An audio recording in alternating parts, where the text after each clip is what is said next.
Hi all, this is Skate, and I want to talk about this new E75 TS. It's the new Tier 8 German heavy tank. And, well, on paper, when I looked at this thing, I thought, yeah, that's going to be overcooked. It's going to power creep the Löwe. Turns out not. Not in the slightest. Now, the Löwe, in my eyes, is a very good tank, so to be able to power creep that thing means we're creeping quite well.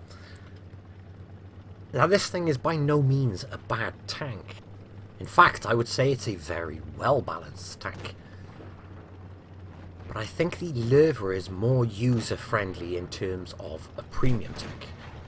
So we might as well get straight to the main point. Is it worth getting this over a Löwe? Absolutely not. In all honesty, the price on this thing, I would get a Löwe, and with the change, go buy yourself a T34 and a Super Persian if you don't already have them, because that's effectively what the price on this thing is. But let's talk about the actual tank and why I think that. And it is pretty simple. This thing has massive vulnerabilities. Now, every tank has vulnerabilities, and you expect vulnerabilities. But being able to minimize the vulnerabilities and being able to deal with the vulnerabilities is what makes a tank ridiculously challenging or not.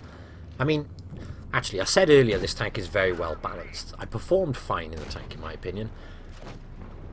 But I would actually say more accurately, in a bit more depth, I think this tank has been very conservatively balanced. Ow, I just hit my hand on the desk. That's what you get for moving your hands around when you're talking. I'm such a pillock. I'm leaving that in. I cannot be bothered to edit it out. But yeah, the reason I think it's been conservatively balanced is because the armour for a German heavy tank is not all that great. Now, the giveaway potentially is the fact that the gun on this is, well, no, it's not even stronger. Okay, let's compare. This thing with your Armour and your foods will have 2,375 damage per minute with the 105cm gun. The Löwe has 2,208 and the Tiger II has 2,100. Effectively, this has slightly more damage per minute. This thing also has a very, very impressive 10 degrees of gun depression. 10 degrees on something with a potentially massive armor profile feels amazing. So when you look at those statistics, you think, yeah, this thing is going to be a bit stronger. Accuracy on this, though, is slightly worse than it is on the other two tanks. Not by much, though, it's negligible. What lets the gun down on this is the below average penetration. Now I'm talking 215mm of penetration on this, in comparison to the 234 on the Löwe and the 225 on the Tiger II. It's not a huge amount, and you'll really feel it only when you're coming up against Tier 9 tanks, or up against a couple of well-armoured Tier 8s. But you do feel it, which means you do have to switch to the APCR a little bit more regularly. Now, with the premium ammunition, it's the same story. 265mm of penetration on this, 294 on the Löwe, and 285 on the Tiger II. Now, there are several other heavy tanks at Tier 8 with worse penetration. Everyone I can think of, though, like the Chieftain, the T32, they have better mobility than this, which allows them to work a bit on the sides. And then if you're talking tanks which are on par with this in terms of penetration, like the WZ-111, the 112 Glacial, and the WZ-112-2, they're on par with this in terms of penetration on its standard ammo. And all of them, in my opinion, have much better armor. But back to the Löwe and the Tiger II comparative. For a German Tier 8 heavy tank gun, this thing is worse, in my opinion, than the Löwe's and the Tiger II, even though it has slightly higher damage per minute and a very nice gun depression value. Now, let's talk armor. Tiger II, we know the lower plate on it is very strong at the moment, 260mm thick, if I recall correctly, which is ridiculous. Now, I'm not saying that the Tiger II is going to be nerfed, by the way. What I'm saying is, if the lower plate only is nerfed ever so slightly, I would not be surprised. The lower plate on this thing is 150mm. Just like the Löwe's, except the lower plate on this thing is absolutely enormous. And for nearly every tier 8 and 9 tank, it's an easy penetration. And it's the case for many tier 7s. Some will have to switch to premium ammunition to penetrate it. But that's some. That's not the issue with this thing though, because look, it's got 10 degrees of gun depression, and you hide the lower plate. Problem solved. Lower plate is no longer an issue. Upper plate at this angle is completely invulnerable.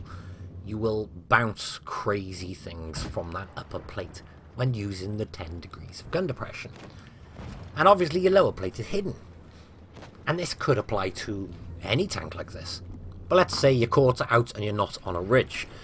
In that case, you have to side script to hide the lower plate, and it does that very, very well. Well, the hull does that very, very well, because 120mm of side armour with a big spaced area on the side means you're going to have no issues whatsoever side scraping the hull. The biggest stickler with this tank comes at the front of the turret. The front of the turret is very, very flat, and it's 235mm. And the gun mantlet is not that big on this one. Which basically means if anyone shoots at that frontal area, some people are going to need premium ammunition to go through it. But the reality is it's hard to deal with that. And that has been my biggest frustration with this tank.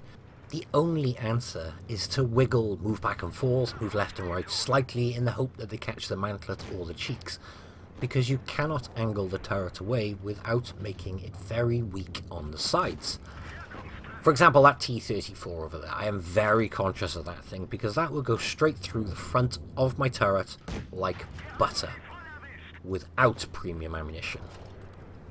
90% of tier 9s you come up against will go through the front of it like butter.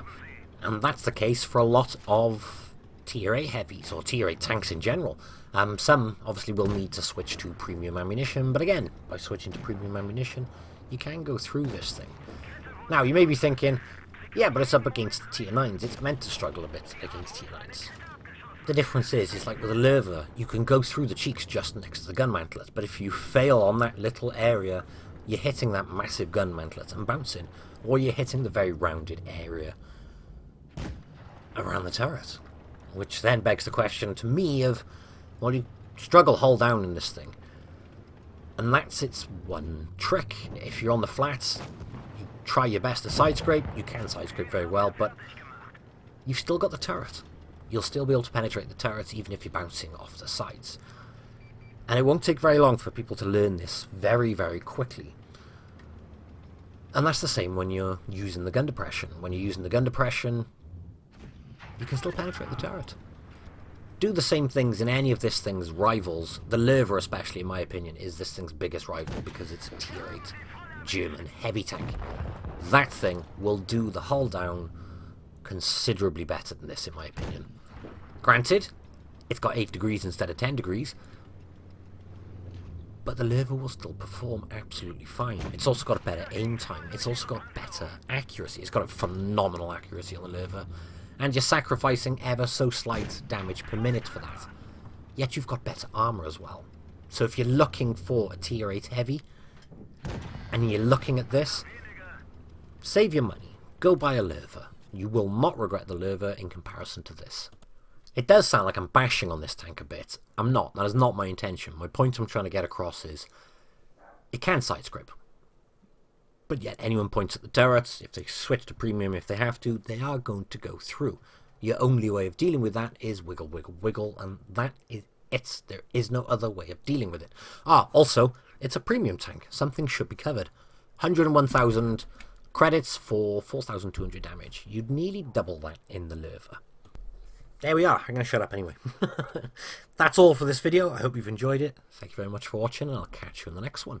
Bye-bye.